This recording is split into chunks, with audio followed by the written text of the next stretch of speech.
waxay arkeen ninkan oo dilay caruurtiisa. sidoo kale boolisku waxay xaqiiqsadeen isagan in uu isdilay, ilmahana wuu dilay, isagana wuu isdilay.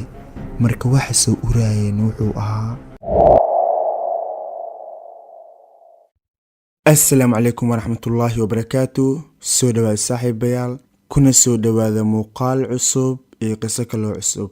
sanadka markuu ahaa 2019, qiso naxdin leh oo aad iyo aad u yaab badan ayaa waxay ka dhacday dalka Libnaan. waxaa jiray wiil lagu magacaabo Maxamed Bashaar. maxamed wuxuu jeclaaday gabar Lubnaanees ah, aad iyo aad ay u jeclaaday.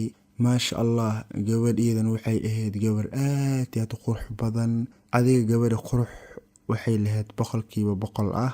maxamed gabadhan wuu guursaday, way degeen. wuxuu alla ku arsaaqay wiil iyo gabar oo cumrigooda ahaa 7 sano iyo 11 sano. marka sheekada maxamed maxay tahay? maxamed wuxuu maamulo ka ahaa dhowr maqaayado, macnaha maqaayado badan ayaa wuxuu ka ahaa maamulo oo uu maamulayay arinkooda iyo lacagahooda, wixii dhan isaga ayaa hayay. maasha allah, maxamed noloshiisa waxay ahayd nolol heer sare ah. wuxuu ahaa qof lacag fara badan haysta oo bishii ku xisaabtama lacag aad iyo aad u badan. xaaskiisa wuxuu siinayay lacag fara badan. waxay ahaayeen famil nolol qurux badan ku nool. mar walba waxay aadayeen magaalada, cash ayay banaan ku aadayeen. waxay ku soconayeen gawaari qurux badan, safar ayay aadi jireen. xaaskii waxay u nooleed sida boqorad oo kale. adiga ninkeeda wuxuu ka xasday malahan oo wax walba wuu siiyey. ilmahana waxay ahaayeen ilmo ayaga ku nool nolol qurux badan. waxay dhiganayeen iskuulo fiican oo maasha allah ah. adiga noloshooda waxay ahayd nolol aad iyo aad u wanaagsan. laakiin adduunkan sidiisa miska ahaanayo oo wax toosanoo sidiis ku soconayo malahan. arrinkii wuu isbedelay. maxamed wuxuu gebi ahaanba waayay shaqadiisa, oo shaqadii uu ka shaqaynayay waa laga soo buriyey. kadib lacagihii soo galaya way yaraadeen. waxyaabihii uu familkiisa siinayay, xaaskiisa uu siinayay, waxyaabahaasna way yaraadeen. oo markaan ma jirto shaqo la heeyo ama wax laga shaqaynayo malahan. sidii hore ma ahaynin. gawaaridii lagu wareegayay, safarkii la aadayay, baashaalkii, gabadhan lacagaha fara badan ay qaadanayso oo sidii rabtay ugu ciyaaraysay, wixii dhan way dhammaadeen.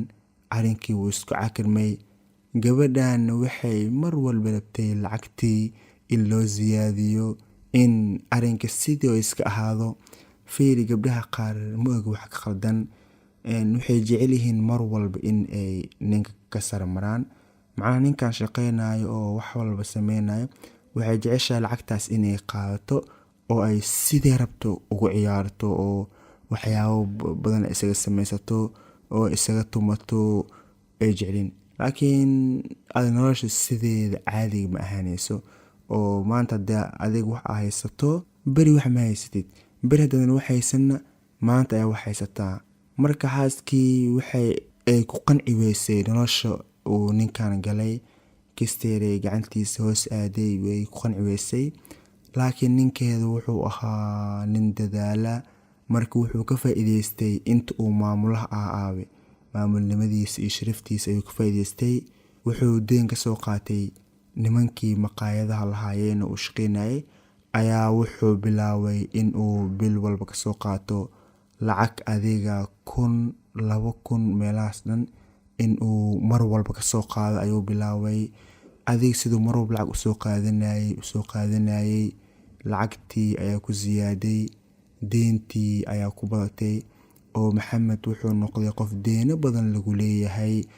deentaasna wuxuu usoo qaatay keliya siduu u qanciyay xaaskiisa, oo ay waxay rabto u siiyo, arrinkeeda uu maasha allah ka dhigo. ilmihiisana sidoo kale waxay rabaan oo ay helaan sida ayuu u sameeyey. adiga waxay sida ahaataba maxamed deentii ayaa ku baatay. nimankii deen kale way u diideen, shaqadii waa laga soo buriyey, wax Maxamed soo galaya ma lahan, arrinkiisa wuu cakirmay. xaaskaana dhinac ayay ugu dhegan tahay oo waxay ku haysaa lacagkeen saan waaye, noloshaan aniga ma ku qanacsani, marabi aniga wax la-aantaan, si dadka camal ma u nool. adiga waxay bilaawday in ay cawaado. kadib Maxamed markuu arrinkiisa cakirmay wuxuu ka soo guuray gurigii uu deganaa, wuxuu u soo guuray guriga ehelkiisa. laakiin xaaskiisa ma ku qanacsaneen in ay ku noolaadaan guriga ehelkiisa, sababtoo waxay dhahaysay aniga noloshaan ma rabo, ma ku qanacsani, ma ku noolaan kari guriga ehelkaaga, waxaan rabaa sidii aan bartay gurigii weynaa iyo lacagihii. adiga waxay rabtaa in maantuna laysaga jir noloshii quruxda badneed aawe, waxaase iska rabtaa. wiilkan wuxuu dhahay ii sabar, ii dulqaado. war wuxuu dhahay aniga markaan wax haystay wax miyaan kaa haystay, wax walbaa ku siinayay. haddana wuxuu dhahay xaaladan waa xaalad iska yar, muddo kadibna waxaa laga yaabaa in aan ka baxno. sabar. gabadhii waxay dhahday maya, aniga waxaan sabraayo ma lahan.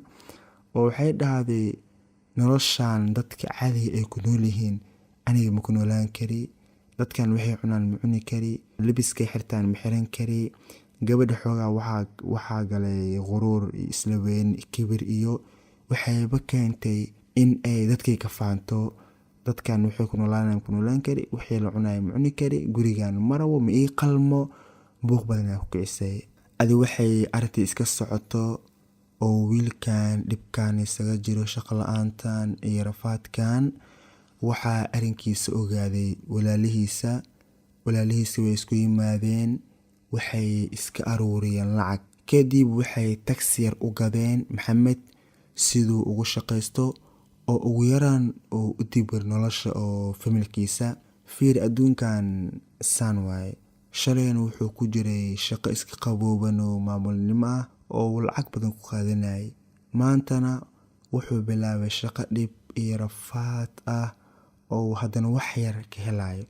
marka adduunkan malisku haleyn karo, marba si waaye, maalin adiga ayaa leh, maalinna qof kaloo walaalkaaga ayaa leh. adiga Maxamed wuxuu iska shaqeeyo oo taksiga iska wado, saasay tahay xaaskiisa ma ku qanacsaneen taksiga, yani waxyaabahaas iyo shakaas kuma socoto. kadib maalin waxay u timaadeen ninkeeda oo waxay dhahday waxaan ku hayaa fikrad. waxay dhahday waxaa jirta gabar saaxiibadeeda, macnaa waxay dhahday gabadhaan saaxiibanahay ninkeeda ayaan isnaqaanaa, ninkaas ayaan waxaan kaaga raadiyay shaqo, wuxuuna kuu soo helay shaqo laga shaqeynayo maqaaxi oo shaqadii hore oo kale. ninkii wuxuu dhahay maasha allah, waa arrin fiican ayuu dhahay. kadib waxay dhahday ninkaas wuxuu noo sameynaa asxaan kale, oo asxaan kale uu noo sameynayo waxay tahay wuxuu guri noogu ijaaraa meel u dhow maqaayad ka shaqeynayso. macnaha guriga ijaarka ninkaas ayaa bixinayo, isaga wax laga rabo ma lahan. ninkii wuxuu dhahay maasha allah, ninkaas kheyr allahsi ayuu dhahay. kadib wuxuu bilaabay in uu ka shaqeeyo maqaayadii. waxay u soo guureen gurigii u dhowaa maqaayadda, meesha ayay ku noolaayeen isaga iyo xaaskiisa iyo caruurtiisa. laakiin ninkan asxaanka u sameeyey, shaqadan siiyey, gurigan u ijaaray, ma ka ahayn weji alle. wuxuu ahaa nin aan wanaagsaneyn, sababtoo waxaa damac kaga jiray gabadhan ayuu mar walba si aan fiicin u fiirinayay. wuxuu ahaa qof gabadhan dabagala. adiga waa fahmi kartaa nin fiican ma ahanin. arrinka marka waxaa ogaaday ninka gabadhan qabay oo Maxamed. arrinkii wuu ogaaday, wuxuu arkay ninkan in aysan xaaladiisa wanaagsaneen, in uusan wax fiican soo wadin. markuu ogaaday, ilmihiis ayuu soo waday. kadib xaaskiisa wuxuu ku dhahay nabad, oo waxaan u laabanaynaa guriga ehelkeyga. xaaskii waxay dhahday maya macquul ma ahan, aniga macquul ma ahan ay dhahday in aan aado guriga ehelkaaga, halkan ayaan ku noolaanaynaa. saaxiibkaaga wuxuu dhahay adiga mawaalantahay, war xaaladeena xaalad aad iyo aad u xun waaye, nabad aan u laaban guriga ehelkeyga. sidoo kale wuxuu u raaciyey, wuxuu dhahay ninkan aniga ima cajabin xaaladiisa iyo siduu u dhaqmaayo, mana rabo in aan gurigan kula noolaado, nabad meeshaan aan ka guurnay. xaaskii waxay bilowday in ay madax adeegto oo ay diido. Kadib ninkii wuxuu ka soo tagay shaqada, wuxuuna soo watay labadiisa caruur. Wuxuu dhahay adiga hadda halkan joogaysa joog, anigii awlaadeeda waa israacnay. Wuu soo baxay, wuxuu imaaday guriga hooyadiis. Xaaskiina meesha ayuu ugu soo tagay. Kadib wuxuu joogay maalinta koobaad, wuxuu joogay maalinta labaad, maalinta saddexaad.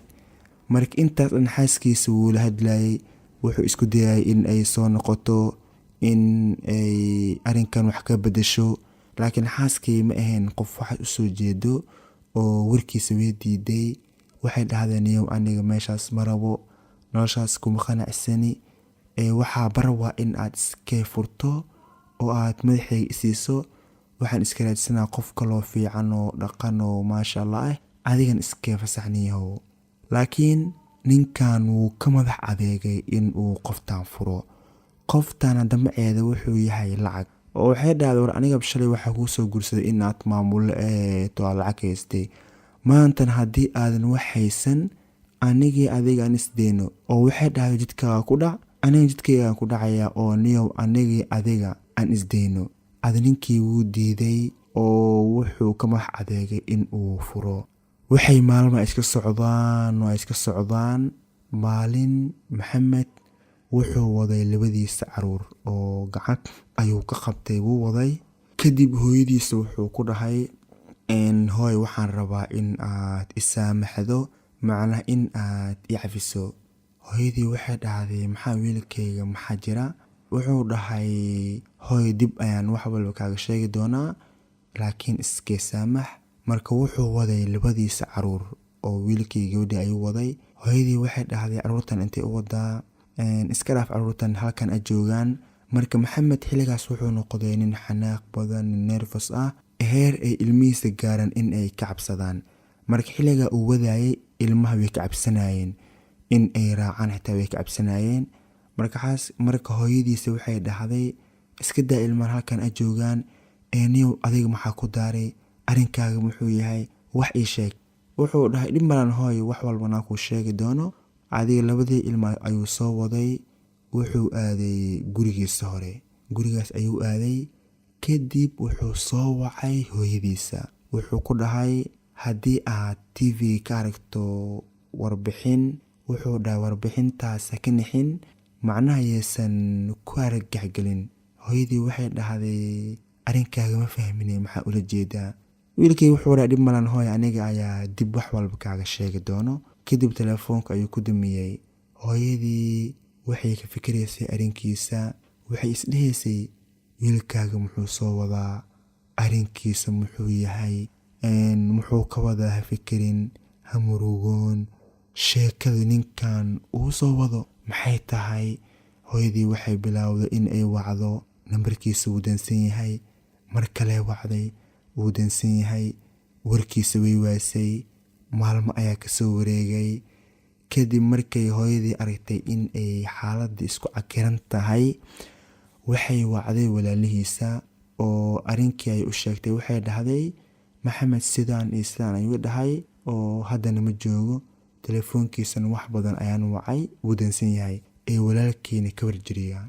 Walaalihiisa way soo baxeen. Waxay soo aadeen gurigii uu deganaa.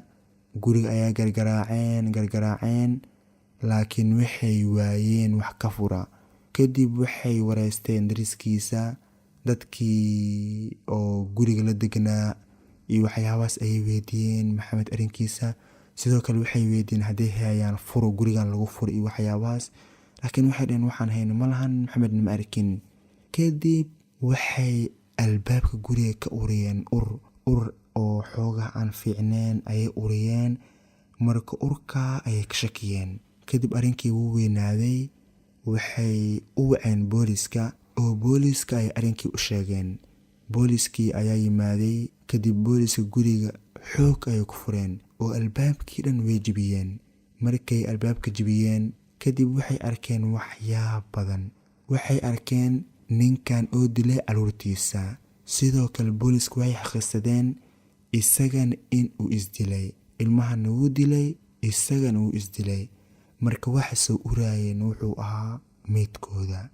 kadib wuxuu dhaafay warqadaas wuxuu ku qoray aniga arrinkan in aan sameeyo, inaan caruurteeda dilo, anigan aan isdilo waxaa ka dambeysay xaaskeyga. Shalay markaan wax haystay wuxuu dhahay way i jecleed, way i rabtay, maanta markaan wax la-aan noqday way iga tagtay, way i cidlaysay, noloshii dhan ayuu dhahay ayay ii soo celiirisay.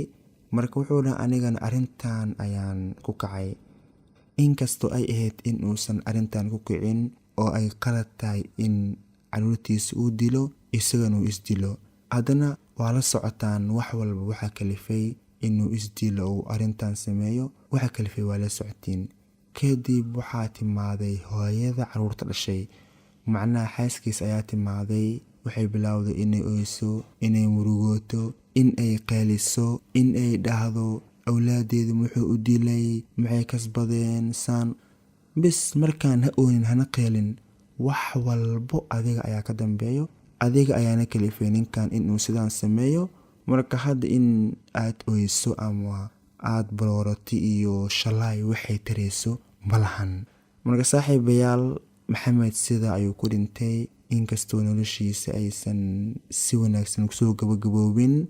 Marka fiiri, dumarka qaarkii waxaa waaye markaad wax haysato oo aad dhaqan tahay, lacag fiican ay kusoo galayso, way ku jecel yihiin oo way kula joogayaan. Laakiin markay wax unsi ka noqdaan oo aad faqiir noqoto ama wixii kusoo galay ay ka yaraadaan, waxay ku dhahayaan aniga noloshaan ma dulqaadan karo, sidaan iyo sidaan waayo, wayna kaa tagayaan sida ay gabadhan sameysay oo kale. Kuwa qaarna maasha Allah way fiican yihiin, waxaa laga yaabaa maanta adigoo aan wax haysan in ay kusoo gacan qabtaan, in ay kusoo jihaadaan. Xitaa waxaa laga yaabaa xilligaas in aad arday iska tahay, oo waxaa laga yaabaa in ay ardaynimo kugu soo sabarto, wax la-aan kugu soo dulqaadato. berin waxaa laga yaabaa in nolosha heer sare ay ku gaarsiiso. Marka dadka isku mid ma ahan, qofna waxaa laga yaabaa in sida aad tahay uu kugu qaato wax haysa ama haysan. Kuwa qaarna waxa waaye haddii aad wax haysid bis ay ku yaqaanaan, haddii aadan wax haysan waxay ku dhahayaan macasalaama.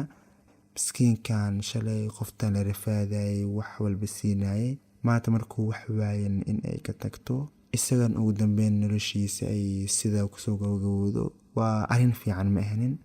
Marka saaxiibayaal, insha Allah Allahna asturo, qof walba nidiisa jecesha Allah u yeelo, Allahna na soo aadiyo qof wanaagsan oo macquul ah oo nolosha lagu aamini karo, wax walbana diyaar ah in uu kula qaybsado, haddii aad wax haysatay iyo haddii aadan wax haysanba. Marka saaxiibayaal, sheekadeena ama muuqaalkeena caawa inaga inta aynu muuqaalka xigdib u kulmi doono, amaano alle. Wassalaamu calaykum waraxmatullaahi wabarakaatu.